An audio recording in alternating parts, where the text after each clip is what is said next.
सहस्राक्षः सहस्रकों च भूमिं सर्वतिष्ठित्वातिष्ठत्साङ्गम् आसनम् ॐ पुरुषे प्रमुतामुतस्य स्थानो यदन्यन्नातरुहति ॐ एतावानस महिमातो जायस पुरुषः पादो वच विश्वाभूतानि त्रिपादस्यामृतं दिवि आर्घ्यम् ॐ त्रिपादोरुद्धैतपुरुषः पादो वस्य यः भवत् पुनः ततो विश्वव्याकृतः शासनासनेऽभि आचमनम् ओम ततो विराट जायत विराजो अजपुरुषः स जातो अत्यरिष्यत पश्चात भूमिमथो पुरः स्नानम् ओम तस्माद् ज्ञात सर्वभूता संवृतं पितृराज्यं पशुश्चा चक्रे वायव्या नारायणाग्रामस्य वस्त्रम् ओम तस्माद् ज्ञात सर्वभूता ऋचः सामानि जग्रे छन्दागं जग्रे तस्माद् जायत यज्ञोपवीतम् ओम तस्माद् स्वाजायन्ते केचोभयादितः गावो हजग्रे तस्मात् जाता अजावयः गंधम ओम तम यज्ञं वहजिपोषण पुरुषं जातमकृतः तेन देवा अजयंत संध्या ऋष्यश्च पुष्पाणि पुष्पाणि ओम यत्पुरुषं यद्विदुधा कदिदा वैकल्पयन् मुखं किमेषित् किं बाहो किमुरूपादाहोच्येते धूपम् ओम ब्राह्मणो वशमुखमासीद बाहु राजन्यः कृतः रोतदस्य उद्देश्य पदभ्यां ओम शूद्रो अजाय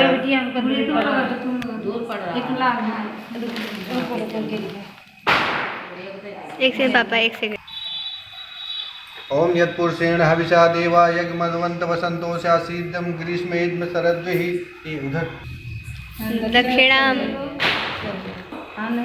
तो ओम सप्तास्या संध्य परिधः त्रयः सप्त समिधनमान अवंधन पुरुषं पशुं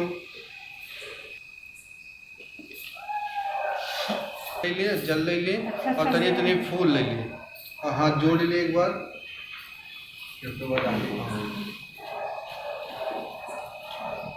जल अक्षत फूल ओम यज्ञेन यज्ञमजन्त देवा तानि धर्माणि प्रथमान्यासन तेहि नाकं महिमानः चचन्त्र यत् पूर्वे संध्या सन्ति देवाः चढ़ा दीजिए अपनी जगह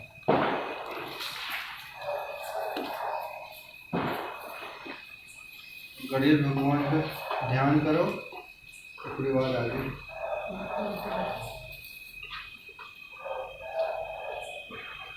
गजाननं भूतगणाधि सेवितं कपत्तजम्बूफलचारुभक्षणम् उमासुतं शोकविनाशकार्यकरं नमामि विघ्नेश्वर पादपङ्कजम् ओम स्वस्ति न इन्द्रो वृद्धश्रवाः स्वस्ति न पूषा विश्ववेदाः स्वस्ति नस्तारक्षो अरिष्टनेमिः स्वस्ति नो बृहस्पतिं ददातु ओम भद्रं कर्णेभिः विष्णुवाम देवा भद्रं पाश्यमाच्छभिर्जन्नाय स्थिरैरङ्गस्तुवागुं सस्तनुभिर्देवै देवैतं यदायु सेकनन्दश्च कपिलो गजकर्णकः लम्बोदरश्च विघ्नो विघ्ननाशो विनायकः धूम्रकेतुगणाध्यक्षो बालचन्द्रो गजाननः द्वादशैतानि नामानि पठैस्वयादियात् विद्यारम्भे वाहे च प्रवेशे निर्गमे तत् ग्रामे सङ्कटे चैव विघ्नतस्य न जायते क्लाम्बरधरं देवं शशिवर्णं चतुर्भुजं प्रसन्नवदनं ध्यायेत् सर्वविघ्नोपशान्तये अभिषेक्ते तात सिद्ध्यर्थो पूजितो यः सुरासुरैः सर्वविघ्नहरस्तस्मै गणाधिपतये नमः सर्वमङ्गलमाङ्गल्ये शिवे सर्वार्थसाधिके शरण्ये त्र्यम्बके गौरी नारायणी नमोऽस्तुते सर्वदा सर्वकार्येषु नास्ति तेषां मङ्गलं येषां वृद्धिस्तु भगवान् मङ्गलाय तनोहरि तदेव लग्नं सुदिनं तदेव ताराबलं चन्द्रबलं तदेव विद्याबलं देवबलं तदेव लक्ष्मीपते ते स्मरामि नमस्तेषां जयस्तेषां कुपस्तेषां पराजयः येषां हृदिवर्षामो हृदयस्थो जनार्दन यत्र योगेश्वरः कृष्णो यत्र पार्थो धनुर्धरः तत्त्वशी विजयो भूते दुर्नानितिर्मम ज्ञानिष्यन्ते उमामे जना पार्श्वपार्श्वदे तेषां योगक्षेमं वहाम्यहं स्मृते सकलकल्याणं भाजनं यत्र जायते पुरुषं तं जं नित्यं भजामि शरणं हरिम् सर्वेश्वरं मकारेषु त्रयस्थिरे भुवनेश्वरः सर्वन्तु न सिद्धि जाननः माधवं दण्डं दण्डपाणिं च भैरवं वन्दं काशीं गुहां गंगा भवानी मणिकर्णिकां नमः सूर्य निर्विघ्नं कुर्वे देव सर्वकार्येषु सर्वदा विनायकं कुर्वाणं ब्रह्मा विष्णु महेश्वरां सरस्वती प्राणं यादव सर्वकार्येषु सर्वदा। श्री गणाधिपतये नमः। चौथ व्रत कथा। अभी तक जो ले रहे हो गणेश भगवान के ऊपर डाले। था जिसके 7 बेटे और 1 बेटी थी, बैठकर भोजन करते थे। एक दिन कार्तिक की चौथ का व्रत आया तो भाई बोला कि बहन आओ बहन भोजन करें। बहन बोली कि आज करवा चौथ का व्रत है, चांद उगने पर ही खाऊंगी।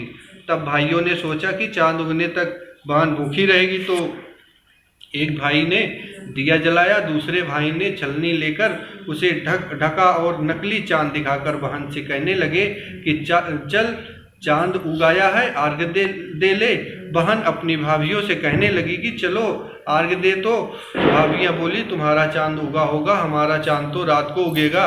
बहन ने जब अकेले ही अर्घ्य दे दिया और खाने लगी तो पहले ही ग्रास में बाल आ गया, दूसरे ही ग्रास में कंकड़ आया और तीसरा ग्रास मुंह की ओर किया तो उसके ससुराल से संदेशा आया कि उसका पति बहुत बीमार है, जल्दी भेजो। माँ ने जब लड़की को विदा किया तो कहा कि रास्ते में जो भी मिले उसके पांव लगना और जो कोई सुहाग का आशीष दे तो उसके पल्ले में गांठ लगाकर उसे कुछ रुपया दे देना। बहन जब भाइयों से विदा हुई तो रास्ते में जो भी मिला उसने यही आशीष दी कि तुम 7 भाइयों की बहन, तुम्हारे भाई सुखी रहें और तुम उनका सुख देखो। सुहाग का आशीष किसी ने भी नहीं दिया। जब वह ससुराल पहुंची तो दरवाजे पर उसकी छोटी ननद खड़ी थी। वह उसके भी पांव लगी तो उसने कहा कि सुहागिन रहो, सपूती हो। तो उसने यह सुनकर पल्ले में गांठ बांध दी और ननद को सोने का सिक्का दिया। तब भीतर गई तो सास ने कहा कि पति धरती पर पड़ा है, तो वह उसके पास जाकर उसकी सेवा करने के लिए बैठ गई। बाद में सास ने दासी के हाथ बची खुची रोटी भेज दी। इस प्रकार से समय बीतते बीतते मृगशिरा मार्गशीर्ष की चौथ आई तो चौथ माता बोली करवा ले भाइयों की प्यारी करवा ले। लेकिन जब उसे चौथ माता नहीं दिखलाई दी तो वह बोली हे माता, आपने मुझे उजाड़ा तो आप ही मेरा उद्धार करोगी, आपको मेरा सुहाग देना पड़ेगा। तब उस चौथ माता ने बताया कि पौष की चौथ आएगी, वह मेरे से बड़ी है, उसे ही सब कहना, वही तुम्हारा सुहाग वापस देगी। पौष की चौथ आकर चली आई, माघ की चली गई, फाल्गुन की चली गई, चैत बैसाख जेठ आषाढ़ और श्रावण भादों की सभी चौथ आई और यही कहकर चली गई कि आगे वाली को कहना। असौज की चौथ आई तो उसने बताया कि तुम पर कार्तिक की चौथ नाराज है, उसी ने तुम्हारा सुहाग लिया है, वही वापस कर सकती है, वही आएगी तो पाँव पकड़कर विनती करना। यह सब बताकर वह भी चली गई। जब कार्तिक की चौथ आई तो वह गुस्से से बोली भाइयों की प्यारी करवा ले, दिन में चांद उगानी करवा ले, व्रत खंडन करने वाली करवा ले, भूखी करवा ले। तो यह सुनकर वह चौथ माता को देखकर उसके पांव पकड़कर गिड़गिड़ाने लगी। हे चौथ माता, मेरा सुहाग तुम्हारे हाथों में है, आप ही मुझे सुहागिन करें। तो माता बोली पापिन हत्यारिन, मेरे पांव पकड़ कर क्यों बैठ गई। तब वह बोली कि जो मुझसे भूल हुई उसे क्षमा कर दो, अब भूल नहीं करूँगी। तो चौथ माता ने प्रसन्न होकर आँखों से काजल, नाखूनों में से मेहंदी और टीके में से रोली लेकर छोटी उंगली से उसके आदमी पर छींटा दिया तो वह उठकर बैठ गया और बोला कि आज मैं बहुत सोया। वही बोली क्या सोए, मुझे तो 12 महीने हो गए, अब जाकर चौथ माता ने मेरा सुहाग लौटाया। तब उसने कहा कि जल्दी से माता का पूजन करो। तब चौथ की कहानी सुनी, करवा का पूजन किया, तो प्रसाद खाकर दोनों पति पत्नी चौपड़ खेलने बैठ गए। नीचे से दासी आई, उसने उन दोनों को चौपड़ पासे से खेलते देखा तो उसने सासू जी को जाकर बताया। तब से सारे गांव में यह बात प्रसिद्ध हो गई कि सब स्त्रियां चौथ का व्रत करें तो सुहाग अटल रहेगा।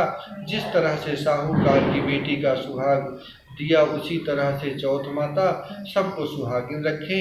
यही करवा चौथ के उपवास की सनातन महिमा है। बोलिए करवा मैया की जय। हाँ, दूसरी कथा। अच्छा, अति प्राचीन काल की बात है। एक बार पांडुपुत्र अर्जुन तप करने के लिए नीलगिरी पर्वत पर चले गए। इधर पांडवों पर अनेक मुसीबतें पहले से ही थी। उसने इससे द्रौपदी ने शोक विवल होकर कृष्ण की आराधना की। कृष्ण उपस्थित हो गए, पूछा क्यों? कहा क्या कष्ट है तुम्हें प्रभु? द्रौपदी ने हाथ जोड़कर कहा, मुझे क्या कष्ट है, आप तो स्वयं जानते हैं, आप तो अंतर्यामी है। मुझे कष्टों के बोझ से विवल कर दिया। क्या कोई ऐसा उपाय है जिससे कि इन कष्टों से छुटकारा मिल सके? तुम्हारा प्रश्न अति उत्तम है द्रौपदी। तो कृष्ण मुस्कुराकर बोले, प्रभु फिर मुझ दुख नारी का कष्ट दूर करने का उपाय बताइए। द्रौपदी ने पूछा। यही प्रश्न एक बार पार्वती जी ने शिव जी से किया था। तब श्री शिव जी ने करवा चौथ का व्रत विधान बताया था।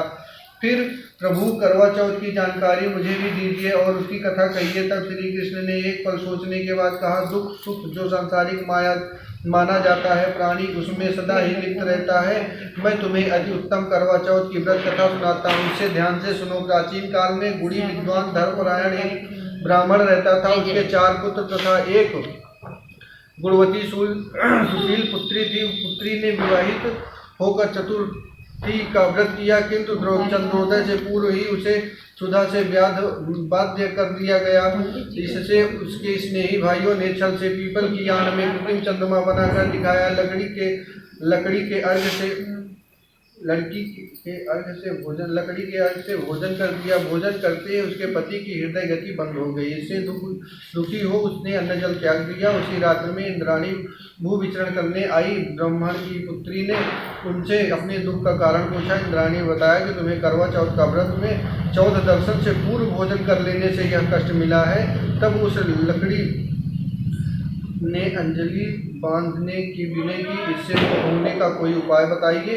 इस पर इंद्राणी ने कहा कि यदि तुम विधिपूर्वक अगली करवा चौथ का व्रत करो तो तुम्हारे पति पुनर्जीवित हो जाएंगे। कन्या ने ऐसा करने का वचन दिया तो उसका पति स्वस्थ हो गया। इस पर उस कन्या ने वर्ष भर प्रत्येक चतुर्थी का व्रत किया और अनंत अखंड सुहाग प्राप्त किया। श्री कृष्ण ने कहा, हे द्रौपदी, यदि तुम इस व्रत को करोगी तो तुम्हारे सभी संकट टल जाएंगे। इस प्रकार द्रौपदी ने यह व्रत किया और पांडव सभी क्षेत्रों में विजयी हुए। इस प्रकार सौभाग्य, पुत्र पौत्रादि और धन धान्य की इच्छुक स्त्रियों को यह व्रत पूर्वक करना चाहिए। इस व्रत में भगवान शंकर की आरती की जाती है। बोलिए करवा मैया की जय। तीसरी कथा है। एक ब्राह्मण परिवार में 7 बहुएं थी। 6 बहुओं के मायके वाले बहुत अमीर थे, इसी कारण ससुराल में उनका बड़ा मान था। परंतु छोटी के मायके में कोई न था। वह घर का सारा कामकाज करती थी, सबकी सेवा करती, पर कोई भी उससे प्यार नहीं करता। सभी दुख पाते रहते। तीज त्योहारों पर भी जब उसके मायके से कोई न आता वह बहुत दुखी होती। हर वर्ष की तरह इस वर्ष भी करवा चौथ का व्रत आया।